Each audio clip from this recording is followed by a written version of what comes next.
to a recent report by WHO, World Health Organization, in 2023 alone, Nigeria recorded more than 68 million clinical malaria cases and about 184,000 related deaths. That's really, really alarming. In contrast, Lagos State has reduced malaria prevalence from about 15% in 2010 to around 3.2% as an interim result, and now very close to the threshold, which is termed as a pre-elimination stage. Very interesting report there, and a huge progress for us all in Lagos State. Now, on today's edition of Health Watch, our topic is on malaria prevention and management, with focus on the Malaria Impact Project in Lagos State, and of course with emphasis on the 4 critical actions: prevent, test, treat, and track. Today on the program, our guest is someone that you would love to meet. We'll go on a short break. When we return, Health Watch continues. You know how I love to do this with you every week. My name is Nkem or Kibe. Let's go on this very quick break. We'll be right back. Stay with us.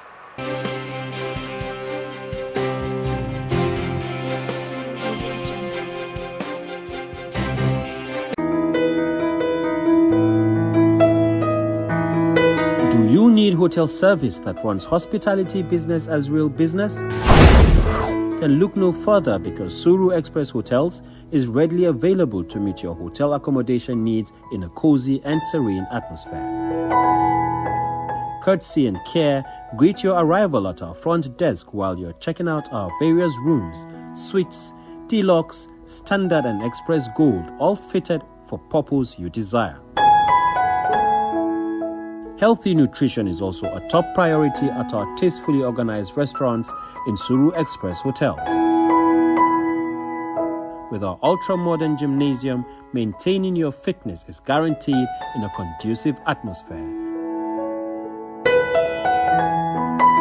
To unwind and reduce stress, our world-class standard swimming pool and game centers are always available. We are strategically located in Surulere, Ikeja GRA, Ikorodu, to provide unparalleled hospitality and free parking and top-notch security. A choice of any Suru Express hotel is a choice made with wisdom.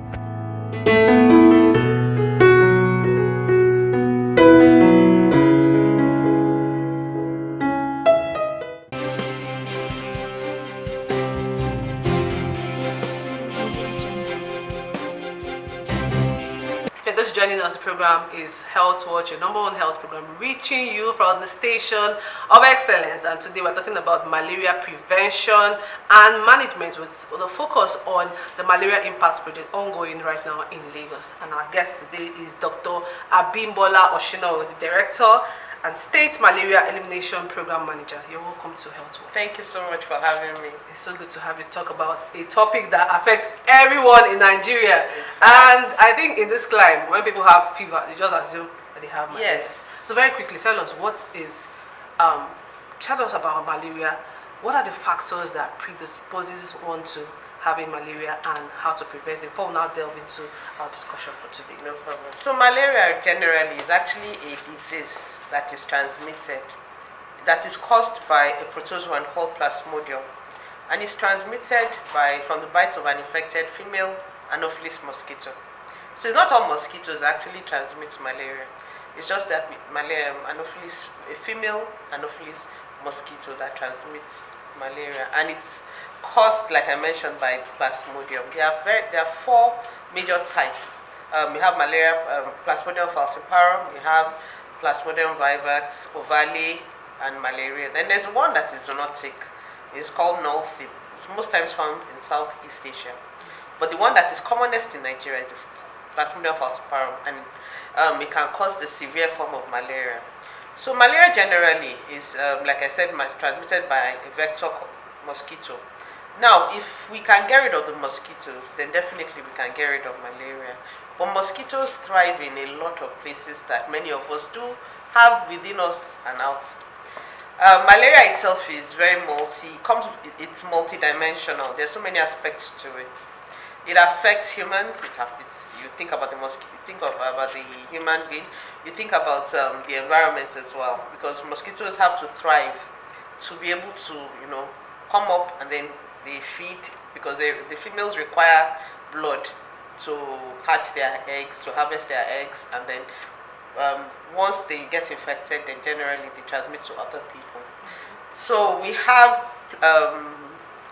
should I say, there are ways that we can actually increase the numbers of mosquitoes we have within us. If you look at our homes, the mosquitoes thrive, they lay their eggs in stagnant waters. Many of us do have stagnant waters at home. How? If you do not have potable water, if you don't have water coming out from your tap, most times you would have containers, and those containers are actually called breeding sites. So the mosquitoes, if they are not covered, the mosquitoes can actually go there. You have puddles of water around the homes. It's also breeding sites. Some of us have pots and pans littered in our homes. We do not want to get rid of them, or they serve one function or the other. If they want anything can collect any form of water, you can have a small container, a small discarded container that can collect water. Sometimes you can even have leaves or plants that are wide enough to collect water. This can serve as breeding sites. And the mosquitoes do not need much water to be able to, that require much water to lay their eggs, just a little bit, and then within days, the eggs have hatched on to become adult mosquitoes. So generally, mosquitoes generally can thrive in places that they find convenient, where their stagnant waters are available. So let's talk about, we are at the pre-elimination stage, or 1% threshold, right? Yes. What were the things that were done to get to that level? What did you do? I wouldn't say it's one thing I did. I would say it's a collective action. I said malaria has so many dimensions to it, multidimensional, multifactorial. Why would I say that? Once you, like I mentioned, I talked about breeding sites. If you're able to get rid of the breeding sites, then definitely it adds on at the end of the day, such that the prevalence will go down. If you look at our states, for instance, we have what we call urbanization. A lot of places we are developing. A lot of places we are, making modern, we are making habitable. Many times, those places that we are making habitable, we are getting rid of those breeding sites from those areas. If you look at, take 10 years, 15 years back, portions of Etiosa. So we are looking at Abraham Adesoya, you're looking at Shogotedo, you're looking at Ugombo. Those areas were bushes. A lot of estates have sprung up. And those breeding sites have been gotten rid of. So definitely the mosquito prevalence in those areas would go down. And if you look at it across the states, there are so many places that development has sprung up in those places, and those breeding sites really have been gotten rid of. They have turned to homes, they've turned to roads, so many things, they become habitable. So definitely, with that happening, and the increase in the numbers of places that we are, reducing the breeding sites, we are increasing the urbanization of those places. They go down. Likewise, at the moment, the state is doing what we call malaria pre-elimination and digitization project, whereby we have engaged the private sector. We are looking at community pharmacies and patent and proprietary medicine vendors, who we normally refer to as chemists. We have equipped them, we trained them. They are testing before giving any form of medications to anyone that comes with a fever. So what has happened is we have, encouraged them. Anyone that comes with a fever, the assumption is malaria. But a lot of times it's not malaria. It could be anything, because there's so many other causes of fever beyond malaria. So what we've told them, we trained them, and then we about 400 of them, and then we give them the malaria rapid diagnostic test kits. That if anyone comes, it just tests. And if it is negative, then obviously it's not malaria that is causing that fever. If it is positive, then definitely the person needs to be treated with the recommended medication, which is a artemisinin-based combination therapy. But if it is negative, refer to the nearest primary health center for further investigation. And the beauty about the project is that there's a lot of behavioral change.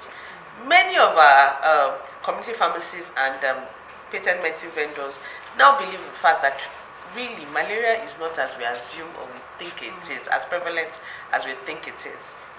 In fact, so many other diseases have been detected. So with that happening, if you can get in a lot more people, then definitely there'll be a behavioral change over time.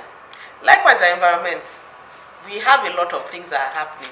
The Ministry of Work hand in hand with the Ministry of Environment, where our gutters are being drained, where canals are being opened up. such that you don't have stagnant waters here Very and there. important. And building houses too. Ministry of Housing, they also come in place.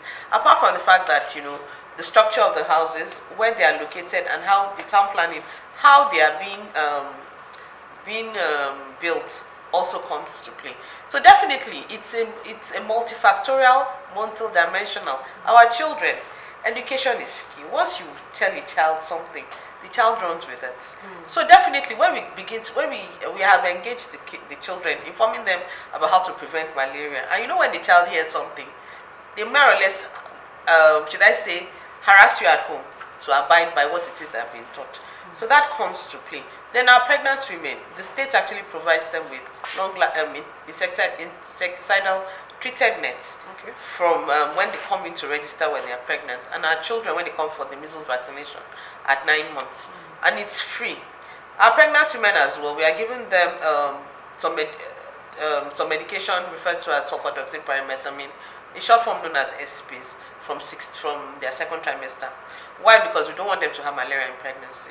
And then when you go to our facilities, you get tested before you start any form of medication. And all of these are free.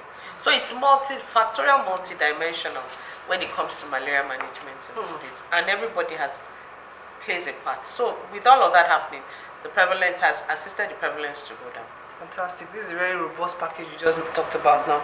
Okay, so I was going to ask, you talked about 1% threshold pre-elimination state. Does it mean that we've gotten to the point where very soon there will be no cases of malaria? If true, how do you sustain the 1%? Okay. When you talk about pre-elimination as a state, that is an average.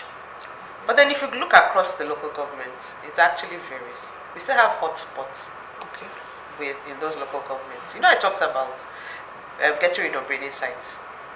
Now, if I look at the local government in terms of how these senatorial districts are being placed, as in West, Central, and East. Central, the prevalence in Central LGAs, actually, the more urban an LGA is, the more prevalent, so the more low prevalence the malaria will be in those places, because the breeding sites are fewer. But then more rural it is, then generally you have a lot more breeding sites. So across board, the average is 1%. Meaning that we have really low malaria, but then we also have to focus on those areas that are bringing up, that we know still have malaria very prevalent in them. Let me give you an instance.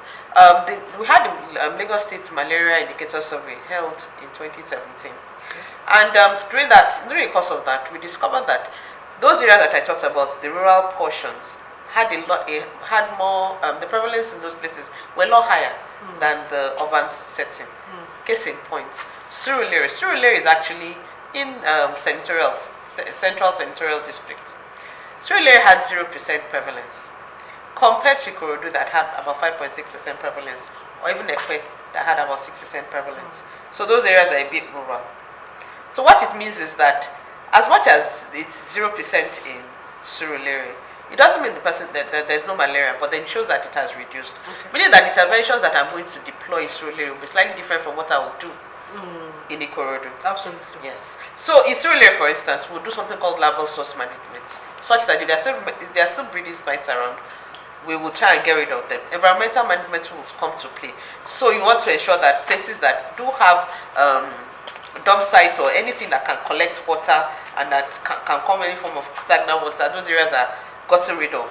But in a place like Ikorodu, I can actually deploy indoor residual spraying, whereby I spray homes. The homes are actually sprayed with chemicals that can last up to 6 to 9 months, such that by the time the walls of those homes have insecticide, any mosquito that actually flies or at any point in time lays on those walls gets a bit of the insecticide and then eventually die.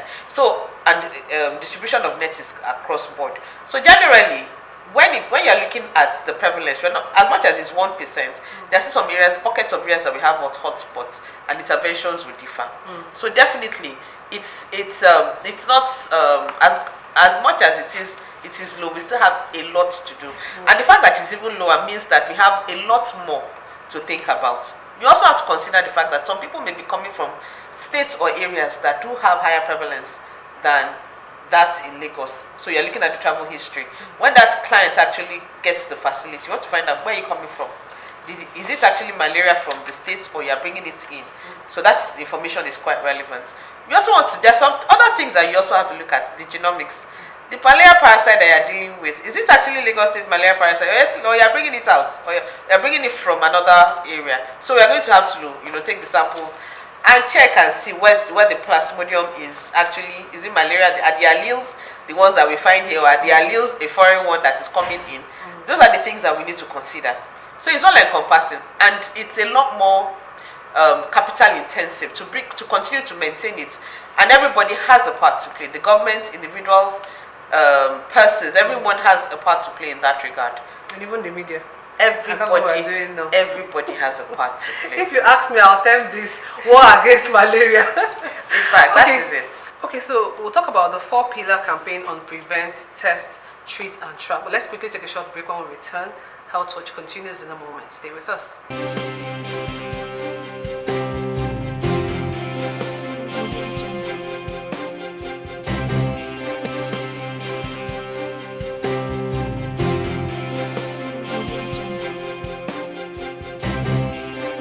Joining us, the program is still Health Watch, and today we're talking about malaria prevention and management. And I have with me still in the studio Dr.Abimbola Osinowo, who is the Director, State Malaria Elimination Program Manager. So before we went on the break, in fact, all what you talked about was as if you're fighting malaria. Sounds like it war against malaria. So now we're talking about the 4 pillars. They are the 4-pillar campaign on prevent, test, treat, and track. What's your take on that? Tell us about it. The 4-pillar campaigns, like you talked about, encompasses all activities that we need to do to ensure we get rid of malaria within our vicinity. The prevention part, I like to term, before I even proceed, I like to term it, if everybody can think of a pyramid, you have a pyramid. The base is actually prevention. And as you go up, you have the diagnosis, treatment. Why? Because most of the work is actually under prevention. Once you have been able to prevent malaria, the others is actually quite minimal to do. So when we look at the prevention aspect, that is where everybody comes in. That is where everybody needs to understand that you have a part to play. What are we looking at? Our nets. When we start to use our nets as we should, then definitely you are going to prevent mosquitoes. Sorry to interrupt you. When you say our nets, do you mean the nets in the houses, or do you mean the malaria nets that we use, to prevent malaria? Because I know that Lagos State is doing a whole lot of that. I had my kids some years back, and I could remember that when you go for antenatal, you get these kids when they are free. So when you say malaria nets, what kind of nets are you talking about? We're talking of the insecticide treated nets, not just any kind of nets, because they have chemicals in them that actually do kill the mosquitoes when they perch on them. Those are the nets I'm referring to. Any way we can actually prevent mosquitoes from biting you. So the insecticide treated nets, even when you screen your homes with nets as well, they actually do have a part to play. But then the ones we are focusing on are the insecticide treated nets. Now, when you have them, you're expected to use them. When you use them, you reduce the amount of mosquitoes that bite, and eventually you get rid of those mosquitoes, because the mosquitoes require the blood. The female anopheles requires the blood to be able to hatch the eggs and then reproduce and all of that. That is one aspect. Environmental management is also very key. When we think of the environment, you might assume that, well, it's government's problem, but no. If you have puddles of water around you, why don't you just fill them up? Because those puddles actually serve as breeding sites. If you have rubbish around you, or you have your dirt or refuse, ensure that you package them properly and dispose of them appropriately, because they can serve as breeding sites. Things that collect water, upturn them or cover them depending on what it is that is being used for. Sometimes you may have some containers that are actually for you. Let me give an instance. Maybe you have mortar and pestle. The mortar, just turn it over, because as it is, it serves as a breeding site. Water collects in it. Exactly. So just turn it over. Things like that around your home. By the time you do it, your neighbor does it, everyone does. You'll be surprised at how much you've gotten rid of mosquitoes. You would never realize that the mosquitoes are not as many as they used to be. That's one aspect. The other aspect is that you want to ensure that when you do have malaria, you test yourself first and not assume it is malaria. Or when you do have a fever, you test yourself first and not assume it's malaria before you start popping in the medications. Why am I saying that? There are so many causes of fever, malaria being one of them. If you remember back then, when COVID-19 was quite prevalent, it looked like malaria. A lot of people were using the medication, and they'll tell you that they're not getting any better. They can't get better because that is not the disease that you're dealing with.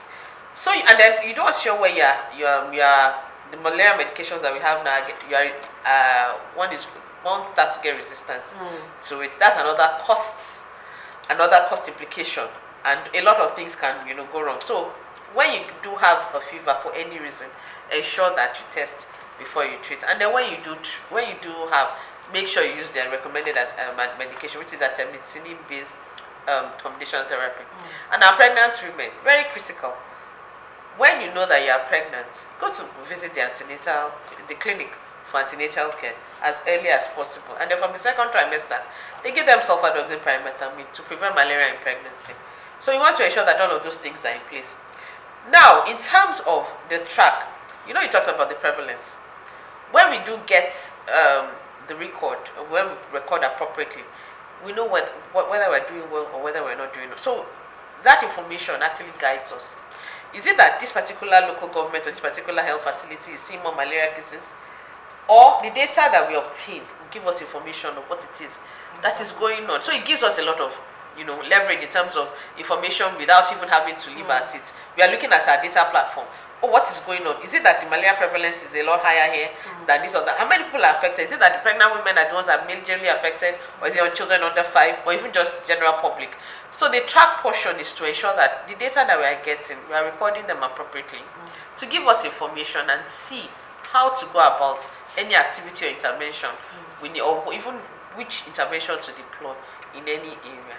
So that is the 4 pillars. Those are the 4 pillars that we're talking about. So I was going to ask you, how can members of the public hold the system accountable? So we are doing our bit on Health Watch. That is why we are here, to ensure that you are aware that you have a role to play. So, but I want you to emphatically say, these are the rules for this person, for the community level, for this level. For the community level, prevention they have a role and a part to play. Why? Because when we think about dump sites having proper disposal of our refuse, we end up creating avenues for the mosquitoes to breed. What are you there for in the community? What are you doing? Are you part of the problem?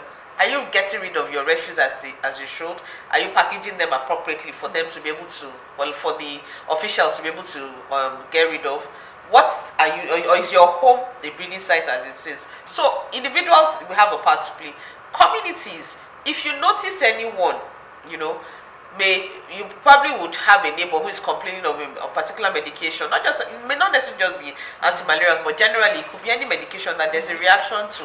Do not wait, or do not assume that maybe somebody's doing something. No, go to the facility and get properly checked, properly assessed, to be sure that if it is in this medication that is causing the problem, then what can we do? What is it that can be done? What can we do to prevent further, in case there are other people that may have such reactions? Likewise, we have constructions here and there.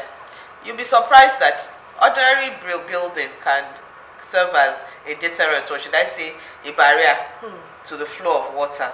So when you want to build a building, or you want to have a construction site or something, get the proper planning, ensure that it is accordingly to what is expected of you, so you don't in any way block the free flow of water. So, and then the free flow of water you have blocked, there's a backlog. The roads are flooded, the areas are flooded, you end up having breeding sites here and there. So everybody does have a part to play. And when you do have a fever, don't assume it is malaria. Just go and get tested before you start any form of medication. Prevents indiscriminate use of any medication, not just anti-malarials, any medication at all, including antibiotics, so that you know that it is what it is that you have, that you are being treated for. And our health workers, when you do see our clients, kindly record appropriately, so that we can see the information and know what it is or what the problems are, and then that gives us information on where we should focus our interventions, or what type of interventions we need to do regarding. So everybody does have a part to play. Well, very wonderful package here. Thank you so much, Dr. Abimbola Osinowo, the Director, State Malaria Elimination Program Manager. Thank you so much for coming on Health Watch. Thank you very much for having me. Well, you've heard so much today, from trying to prevent malaria first. So if you have any backlog of water in your area, in your compound, in your kitchen, in your toilet, just know that you're breeding mosquitoes, and so you had so much stay. Don't forget that all fever doesn't mean that you have malaria. Any kind of fever at all, you need to test. You need to be sure that you have malaria. And if you react to the malaria drugs being given, please reach out to the hospital or to the pharmacy where you got it from and lay that complaint. Remember that I normally say health conscious people live longer. You have a question, you have inquiries, you love to sponsor this program, please send a mail to okibeinkem@gmail.com or SMS only to 07060865487. Thank you for being part of this week's edition of Health Watch. My name is Nkem Okibe. Join us next time, same station. See you there.